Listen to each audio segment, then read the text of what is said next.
I suggest the essence, the highest essence of habit 2, to begin with the end in mind, is the development of a personal mission statement, a personal philosophy, a personal constitution, a personal purpose statement, whatever you want to call it. I seriously think that is the most important activity of habit 2. I think it should contain 2 basic parts. What is it I am about? And how do I go about it? What are the principles upon which I operate?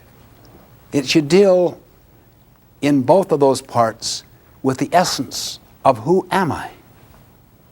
And you have the capacity through your mind to separate the social mirror from that question. I know what other people say about me. I know what they say I should be. But I have to decide. We lead 3 lives. Our public life. Here we are here. This is our public life. Our private life. When we go home, we can watch television, we can read. That's a private life. But when you're dealing with the development of a personal constitution, you have to go into the deep inner life. The life that influences the other 2. The life where you decide the most fundamental issues of your life.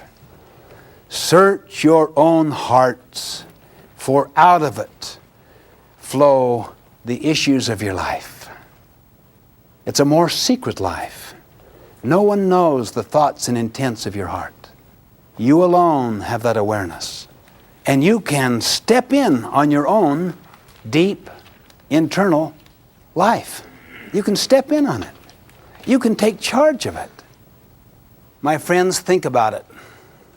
Study the lives of people that rose above difficulty, abuse, contention, dysfunctional homes. Study the lives of great figures in history who have really made a difference. And you'll almost always find they did profound work on the inner life. The private life is not the inner life. I could live a very private, independent life and enjoy it. It could be relaxing to me. It could be pleasurable. It could be my own life, my own choices. That is not the deep inner life at all. The deep inner life requires going inside and looking at your private and your public life, at both of them. It goes inside to look at your own motive structure. Many people, unless they are in pain because of something they care about that is not being fulfilled, will never even go into their deep inner life. In a sense, they're being lived. They're not living. And Gandhi, at one time he said, a person cannot do right in one department of life whilst attempting to do wrong in another department. Life is one indivisible whole. Listen to his statement.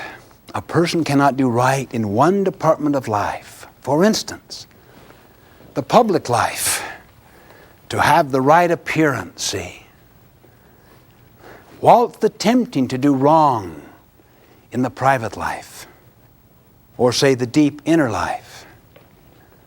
Why? Life is one indivisible whole, and people feel it. The vibes are sent out. So, my friends, I suggest work on 2 things, vision and principles. And this will be profound, deep work. Get perspective. Take time. Be patient. Give yourself several months, at least weeks. You've got to pay a price. Why? Because there's so much scarring. There's so much history, social and psychic history, already in you. You probably will discover pockets in your life that you don't want to look at. Closets, motives that really are not of the highest order from your own standard. There are defense mechanisms that are used. In other words, prepare to pay the price.